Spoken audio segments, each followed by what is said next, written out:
asalaamaaleykum wa rahmatullah waa Codice de la Strada maa ngi leen di ziar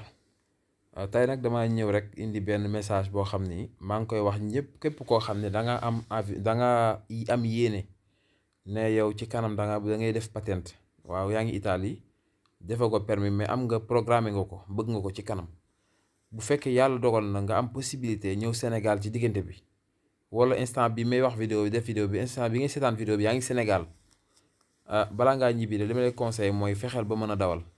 Sénégal gi jàng fi guy la dana yomb ci yow du cher te dañ ci man lu bari ndax tubaab bi kat gis naa ñoo xam ne vraiment difficulté bi ñu am bu fekkonte ne amuñ ci difficulté dama def vidéo bi mais jafe-jafe yi ñu am mooy bu ñu demee def théorie ba jàll guy yi ñenn ñi fay ko rek moo leen di të dañuy am problème pour fay ko ndax day bari bu fekkee mën a dawal dara ñu bëgg cours bu ne nga fay ci 30 euros wala 40 ba 50 euros nga war a def ay cours yoo xam ne xamoo fu muy yem. man naa metti ci yow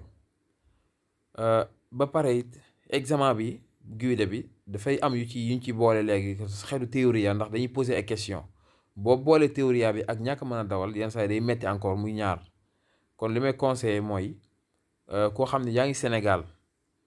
vacances par exemple da nga ñëw vacances Sénégal te am nga programme mu def patente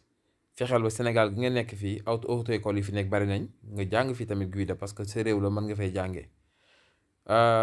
Gis naa ñoo xam ne tamit vraiment bañ amee folio rosa dañoo ñëw vacances Sénégal jàng fi dawal bañ demee mottalee ko autoscola pour def seen permis waaw loolu nag bañ ko defee vraiment gis nañ ci jombal vraiment méttiwul ci ñoom waaye gis naa ñoo xam ne vraiment bañ passé code bi dañoo jàng guida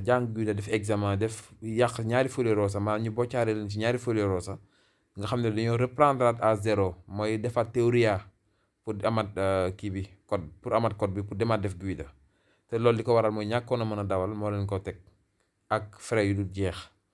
kon message bi spériamo que dana am njëriñ ngeen bàyyi ko xel bu baax a baax rek jërë ngeen jëf.